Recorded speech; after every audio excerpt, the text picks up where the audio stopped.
Donc bonjour, résumé donc du cours sur les forces des acides et des bases.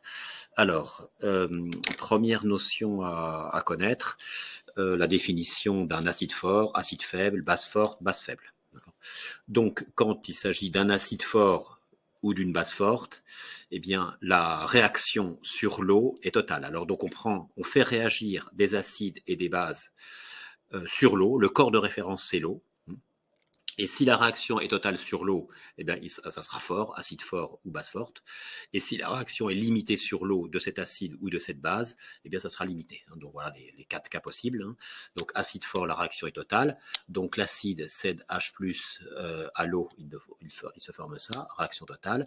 Acide faible, donc l'acide cède H+ à l'eau, donc réaction limitée.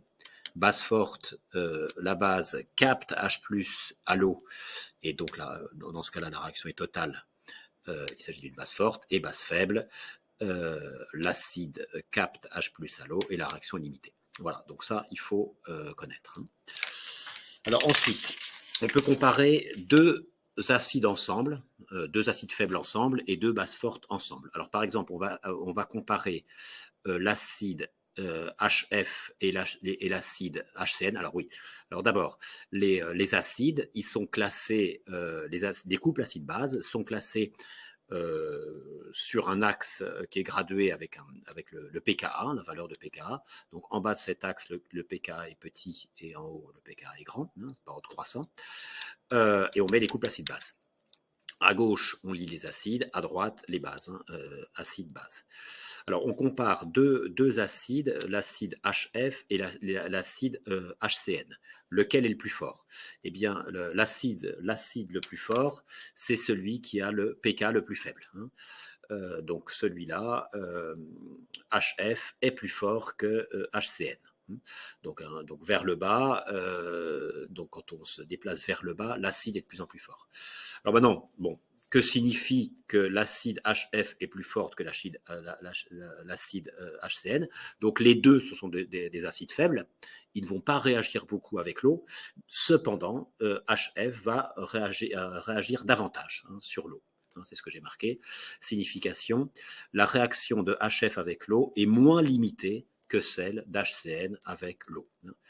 Voilà, ça se fera un peu mieux, la réaction sur l'eau se fera un peu mieux avec HF. Alors maintenant, les bases, on va comparer deux bases, la base CN- et la base H2S, ces deux bases-là.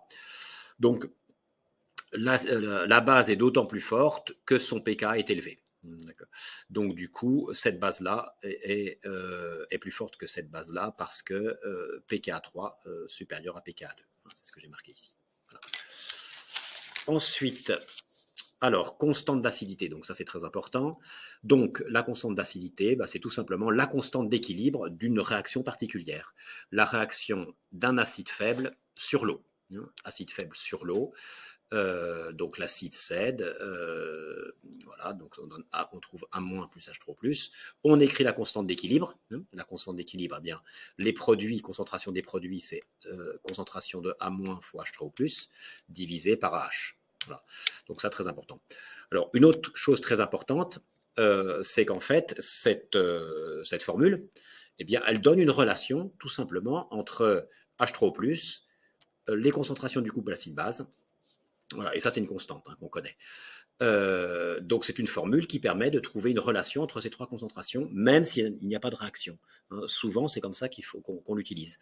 C'est-à-dire, si c'est ce que j'ai écrit ici, si une solution possède ces trois espèces, eh bien, sans qu'il y ait de réaction, alors les concentrations sont liées par ces trois, sont liées par l'expression de Ka. Voilà. Donc, voilà, ça, il faut le savoir par cœur. Alors ensuite, j'ai parlé de Ka et de pKa. La relation entre les deux, c'est ça. pKa égale moins log de Ka, K égale 10 puissance moins pK, à connaître. Alors ensuite, j'ai fait 3 exercices types. Bon, on a plein des exercices, mais bon, disons que il y a toujours quelque chose qui revient. Ce qui revient, c'est toujours ce tableau d'avancement qui revient dans ce genre d'exercice. Alors, premier exercice, eh bien, on dispose d'un acide, alors j'aurais peut-être dû préciser, d'un acide faible. Bon, alors, non, c'était pas la peine de préciser parce qu'à partir du moment où on a un Ka, c'est forcément l'acide et la base sont faibles, hein, forcément. Donc quand on vous donne ça, donc il s'agit d'un acide faible ou d'une base faible. Donc là, on dispose d'une solution d'acide H2S de concentration apportée, ceci. On vous donne cette donnée et on cherche le pH de la solution. Bon, alors cette solution, quand on l'a fabriquée, eh bien, on a introduit H2S dans l'eau. Et H2S a réagi avec l'eau selon cette réaction limitée. Voilà, on a la réaction qu'on a vue tout à l'heure, acide faible. Donc dans le plan, alors si vous avez cet exercice, ça sera détaillé, mais en gros, bon, c'est bien de connaître un petit peu le plan.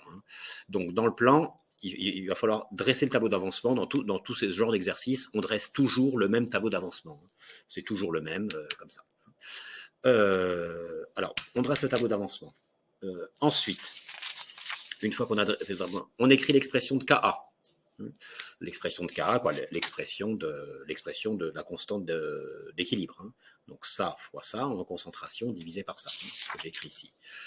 Ensuite, il faut exploiter la dernière ligne du tableau d'avancement de telle sorte à exprimer ces deux concentrations en fonction des données. Qu'est-ce qu'on a comme données? On a le pH et Ka. Donc il faut exprimer ceci en fonction de H3O+, et aussi comme autre donnée, on a la concentration apportée C0. Voilà, donc comment on fait? Eh bien, on dit que les quantités finales de HS- et de H3O+ sont les mêmes, c'est ce que j'ai écrit ici. Du coup, les concentrations finales seront les mêmes. Et on écrit que la quantité finale de H2S, eh bien, c'est la quantité initiale moins la quantité d'ion H3O+ formé, puisque XF. C'est ce que j'ai écrit ici. Donc, du coup, pour les concentrations, on divise par les volumes. Et donc, voilà la relation entre les concentrations. Et maintenant, il ne reste plus qu'à remplacer ceci par ça, ceci par ça. C'est ce qu'on fait. Voilà. Et donc, du coup, qu'est-ce qu'on va trouver? On va trouver H3O+ carré, et puis sur C0 moins CH3+, c'est ça.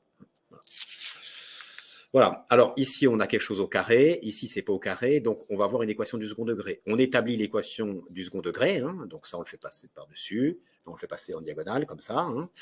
On multiplie de chaque côté par C0 moins concentration H3O+. Et on établit l'équation du second degré. Voilà. Pour simplifier, on pose X égale H3O+ carré. Donc, on a ceci.